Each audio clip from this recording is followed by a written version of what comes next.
I just met a couple of you in the tram already or in the lobby of the hotel, and I'm really, really honored to be here. Who am I to tell you about global entrepreneurship and innovation? You are all, I would say, great examples of global citizens. I've talked to ones who lived in Nairobi, work in China, and have a husband in Australia and work across. My name is Andrea Vogel. I'm a partner at EY. I work for EY for about 24 years already, so I'm almost I just told Alex that I've got a tattoo here with EY on my head.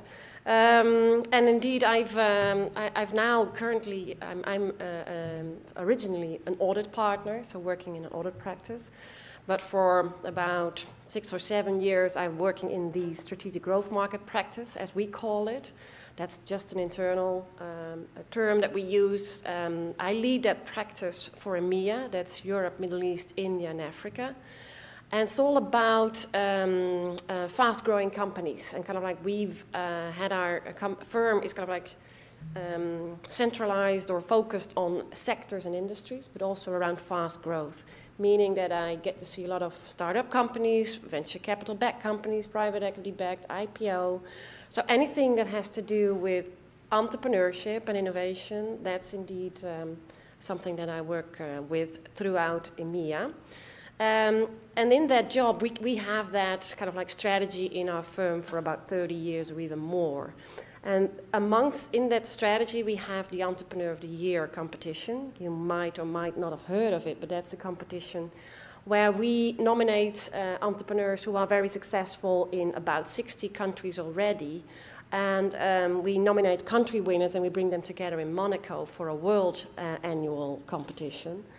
By doing that for about 30 years now already, we've got an alumni club as well, like you are kind of like having with your MBA schools, of about 40,000 entrepreneurs already in that alumni club. And these are all very successful entrepreneurs. And we were just thinking, oh, that's a nice group of people for us to work with. But it comes now to a point that we're saying this is really a powerful club of people. And we bring them around. We bring them, of course, together, being peers to peers, because it's very lonely at the top, I always get told, for entrepreneurs. And they always say to me, well, I'm perfectly able to kind of like set up my own network, but the international aspect of it is really of value to me. And we bring them now around the world in different, and not just to Monaco, but we bring them in May to China, I was just telling you. And we bring them together with the whole ecosystem. So the investors are there, universities are there, governments are there, large corporations are there. And in that these events, really something's happen. And we use that community also to do a lot of research and surveys with. And that is one of the things that I want to elaborate a bit about in this 45 minutes. And hopefully it will be some inspiration for you for the next 2 days. It's all about the G20 Entrepreneurship Barometer. And I'm sorry, for 2 of you I know of, it's probably a repetition of things because you've seen it already in Moscow, because we did this barometer together with the G20 YEA. Probably some of you have heard of that one. And it's more or less an analysis of entrepreneurial ecosystems across the G20 countries. And we did that analysis over 5 pillars. And we kind of like benchmarked the G20 countries on how they have built their ecosystems to really foster entrepreneurship and establish growth in the economies. I will tell you a bit more about the details of these pillars, but I would first like to kind of like set the scene of where this study is coming from. In Moscow, where we had our, in June, our G20 YEA summit as well, we launched together with the G20 YEA a study that's been called The Lost Generation. That is all about statistics around what is probably our biggest challenge globally for the next years. That's youth unemployment. It's probably not food, it's probably not energy, it will be youth unemployment. If you just look at the statistics now, and youth is then kind of like defined as people from the age of 15 to 24.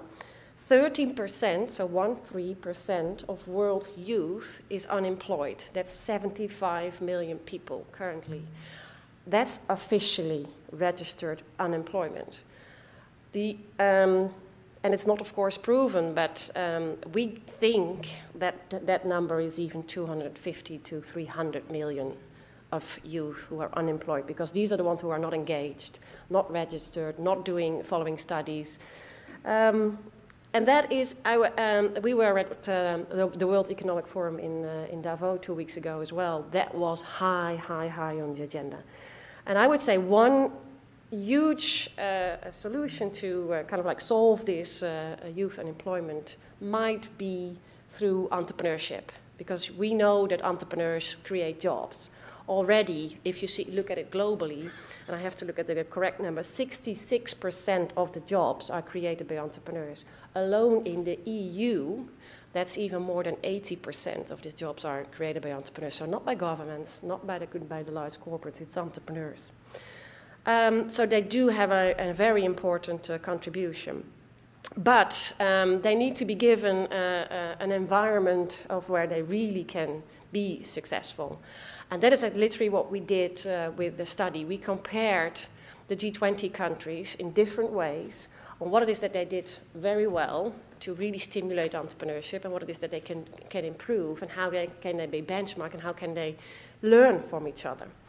And we came out with the study called The Power of Three, where we literally concluded that in the best cases where we really were successful globally, that was where governments, entrepreneurs, and corporations worked together, closely together. So not in silos, what we tend to do.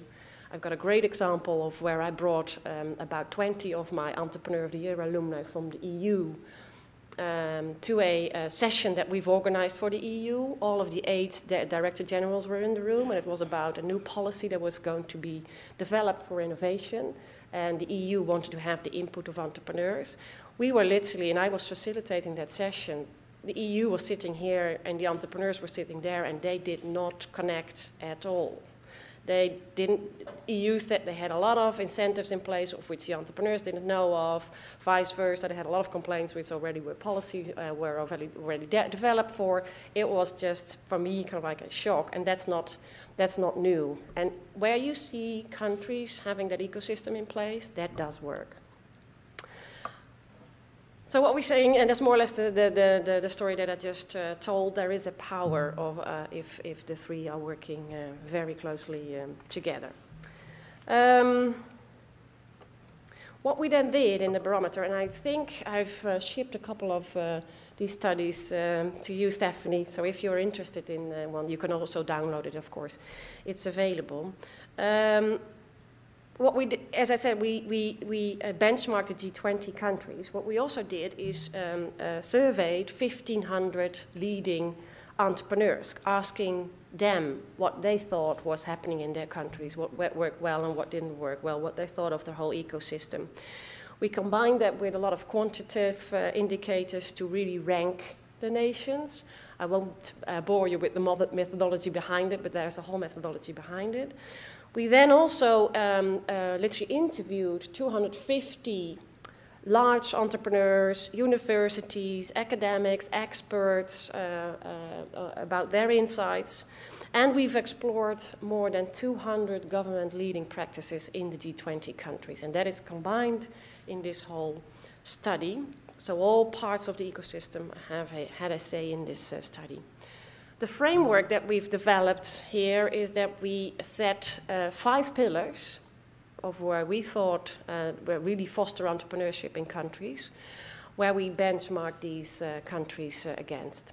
And that's access to funding, tax and regulation, entrepreneurship culture, education and training, and coordinated support.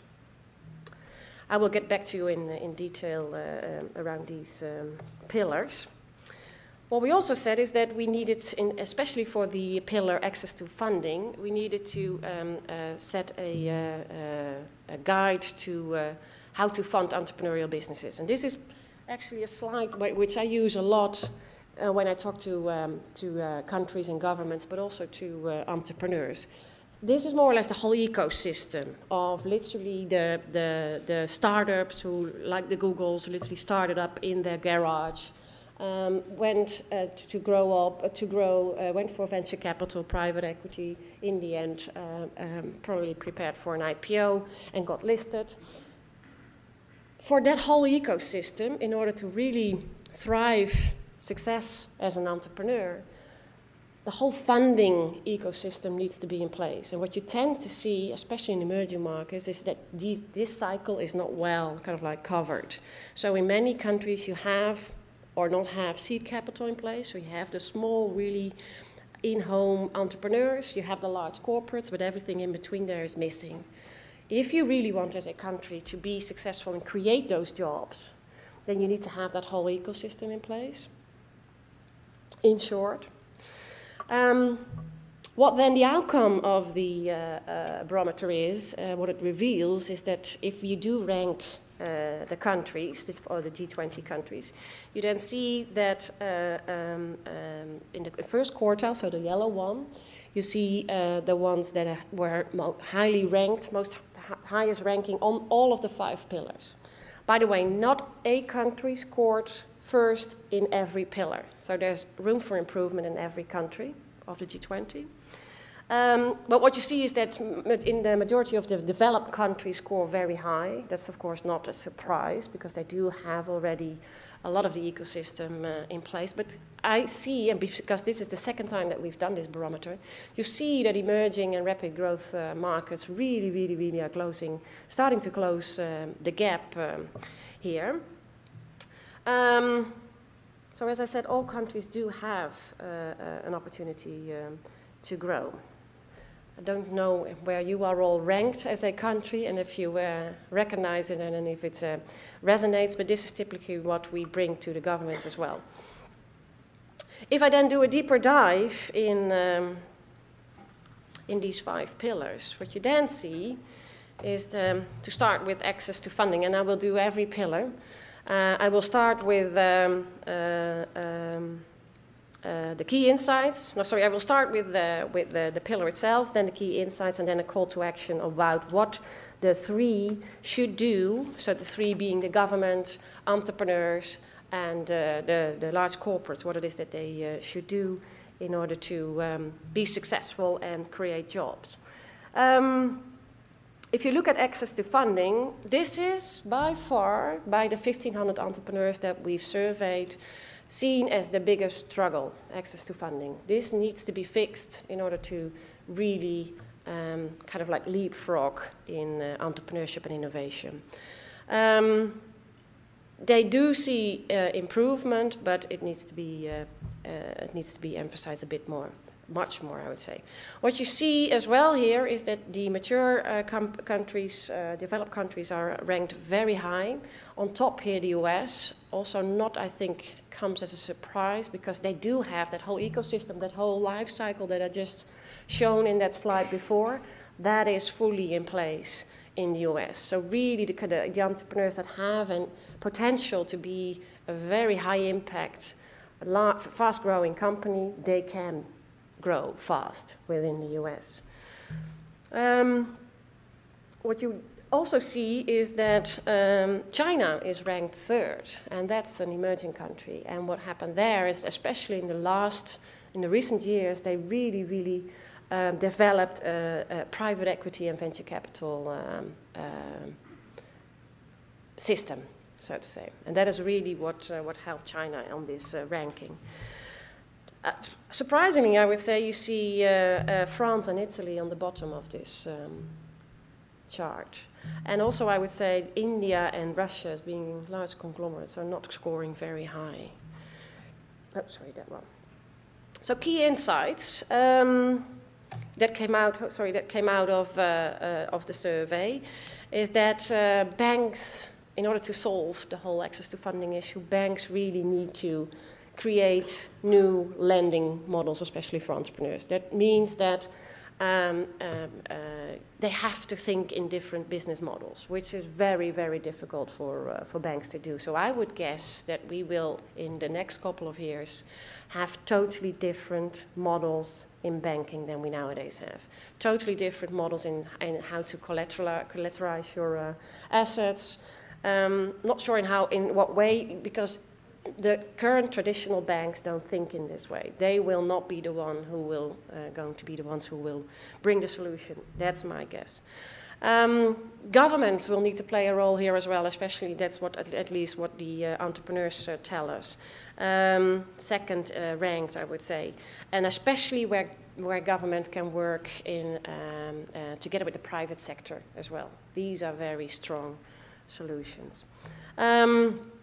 Innovation of the early stage funding. So early stage funding needs to be differently seen as nowadays as well. You already see crowdfunding, you already see microfinancing, but this needs to be different as well than that we currently have. Really, really need some innovation here. What we also learned is that capital without mentorship, and was for me kind of like a big aha, capital, if you provide capital as an investor, in what way ever, throughout the whole life cycle, if it's not mentored, it's lost capital. And that's what you tend to see go wrong in very, very Middle East countries as well. Lots of capital available, but it's not mentored in the way that it should be. And corporations, as I said, can help and encourage to fill the gaps in the whole ecosystem. Corporate venturing here is probably, and that's also a development that you tend to see. A lot of large corporations invest in these highly innovative companies. And then the call to action around access to funding, governments, well, it's probably a repetition of what I just said. Mentoring, really, really need to provide mentoring. Also support stock markets, that's also, especially in emerging markets, capital markets need to be available. What you now tend to see is that especially the large corporates can have quite, cheap capital for a lower cost of capital, and bank lending is very expensive. So why not open that for entrepreneurs as well? And for entrepreneurs to also consider stock markets, because in many, many cases, entrepreneurs are either afraid to have private equity come in. We have a lot of sessions we do with our clients, kind of like demystifying private equity, but also capital market. It's kind of like, sometimes they think, well, I need to have done one, as a CEO, I need to have one IPO done, but especially people think it's very scary and time-consuming, which is probably not. Corporate venturing I already explained. The second pillar is about entrepreneurship culture, being like, how do you value being an entrepreneur as an economy? How do you appreciate failure if you do fail a business? Are you going to jail for it or not? That's typically what you said. That's the ranking on that one. What you there see is that the US again is scoring very, very high. They do have a relatively low fear of failure in the US. If you compare that with a country like Saudi Arabia, that's of course totally different. They have a high tolerance for business risks, and they have a strong innovation and research culture in the US.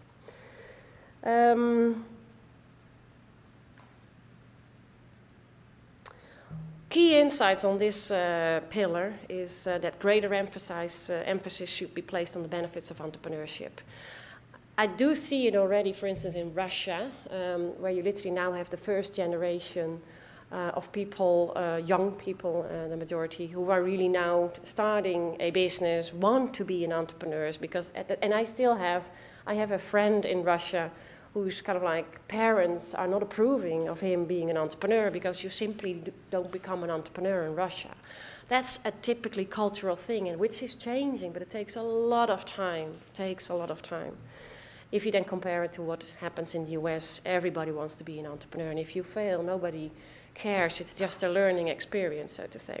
So celebrating successes is inspirational and effective, but also helping entrepreneurs to recover from failure. In many countries, insolvency is expensive, which should not be the case. So that needs changing of laws. That needs a lot of effort to really change that. Also, look at women and the young. You can see that the youngsters, so to say, are much more able, or I would say are in a different phase of their own life cycle to start up their own business. They're not married, they don't have a mortgage. They can be the future entrepreneurs, but also the women. And I'm seeing that especially in emerging markets, even in countries like Saudi Arabia, where I go to a lot.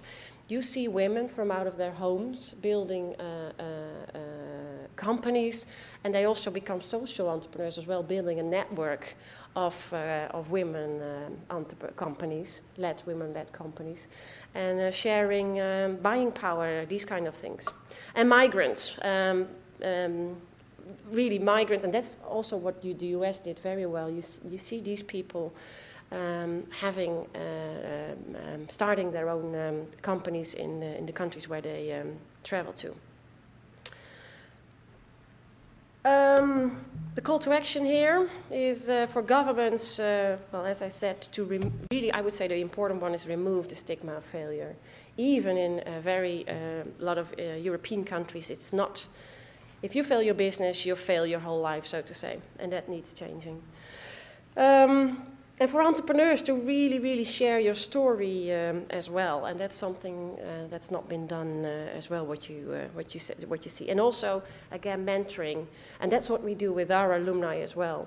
These startup companies, these young entrepreneurs, if you hook them up in the network of really successful entrepreneurs, that is of value to them.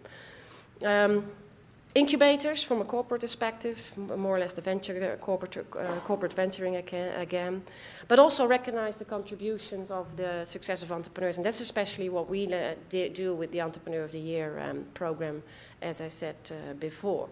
But also what you tend to see is, I don't know if you're aware of it, but an NGO called Endeavor is a great example of a not-for-profit organization who really helps in emerging countries. They spot and identify companies who might have the potential to really grow fast and be of impact to an economy.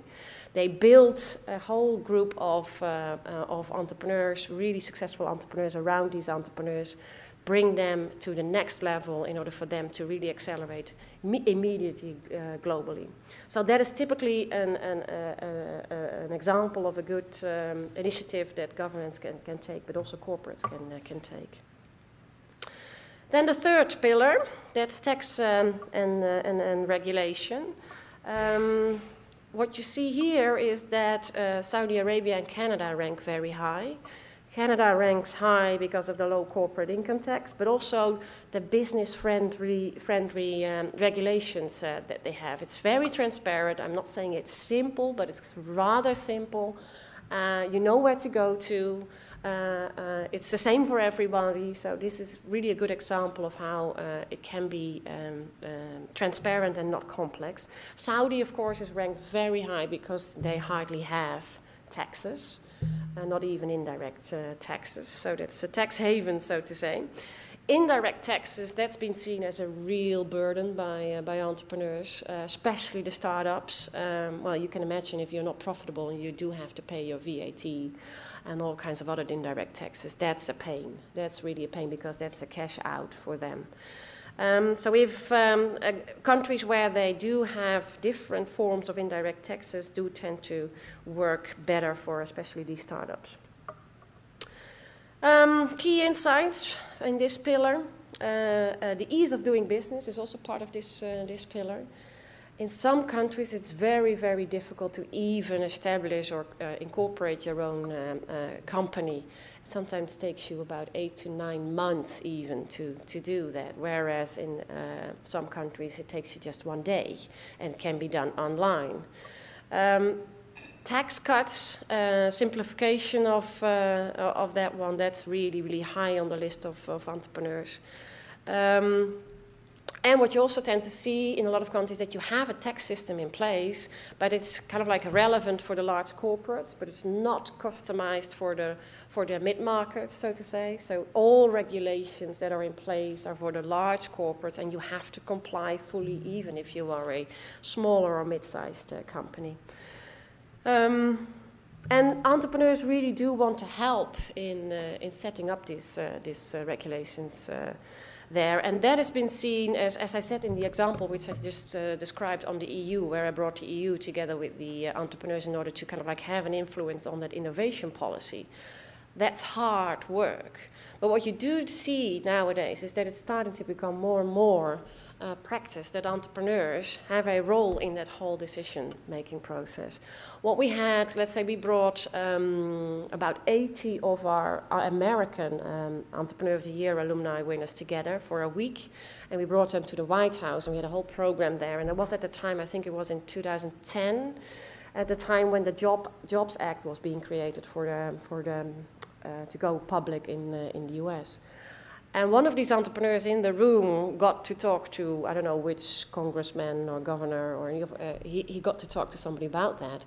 And he decided, together with these other 80 entrepreneurs, to really go for it. He set up a whole lobby process. He had in total, I think, about 170 meetings or something. It cost him about $350,000, that must be said. But in the end, in 2012, the Jobs Act was there, and he was kind of like almost signing it with President Obama, that Jobs Act. It can work. You can have an impact there as an entrepreneur or as a university, and that is changing. That is changing. I would say that's a new dynamic.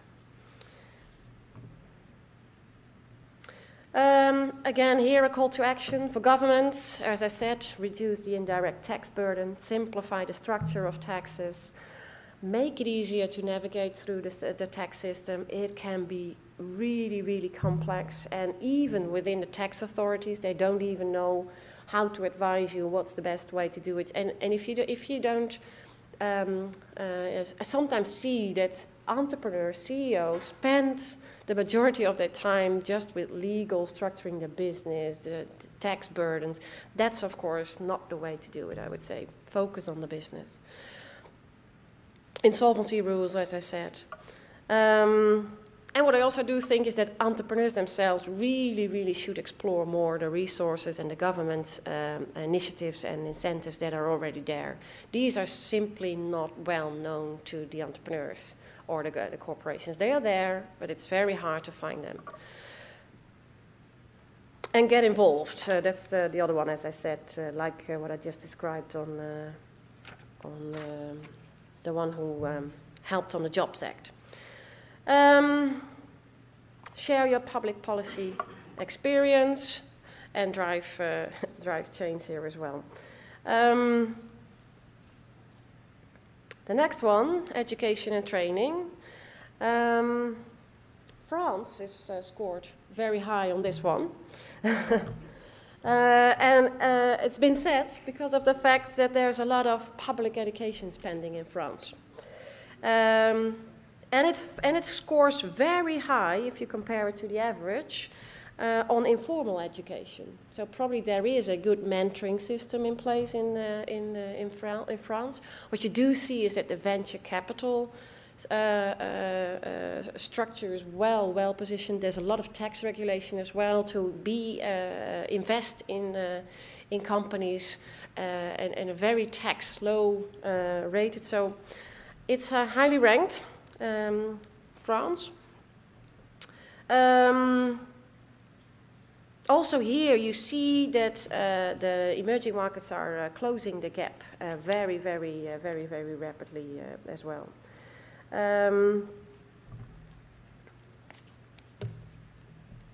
It's improving, as I said. Mentoring, coaching, and informal education, it's also getting better.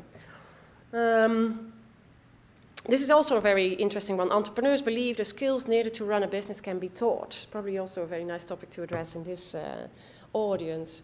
We've also had a study amongst entrepreneurs, kind of like describing the DNA of an entrepreneur.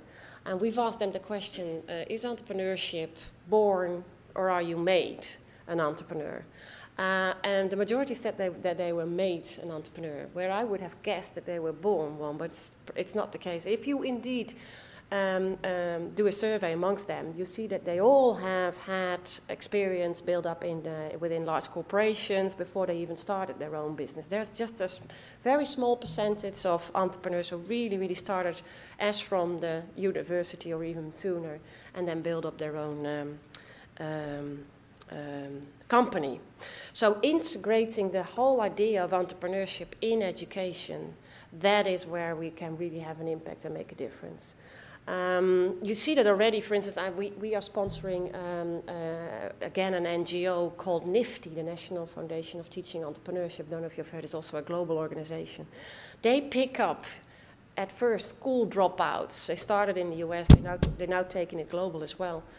They teach teachers, but also these dropouts, to kind of like start their own business. And they do, well, I would say silly things. They start selling apples or T-shirts, I don't know what. But there are examples of people, of students, really young ones, who really make a difference in a kind of like in a town or in a very small town.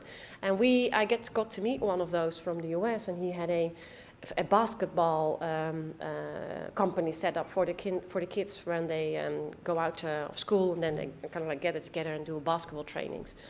And out of that, he got to, well, it was really a business, it still is. And he bought his first BMW at the time. And I was saying to him, why do you buy your BMW when you kind of like, you're just starting and you already want to spend that money on a BMW? He said, yes, but I want to show the rest of the kids in my town that I didn't get it from drugs money. I owned it. I earned it from my own company.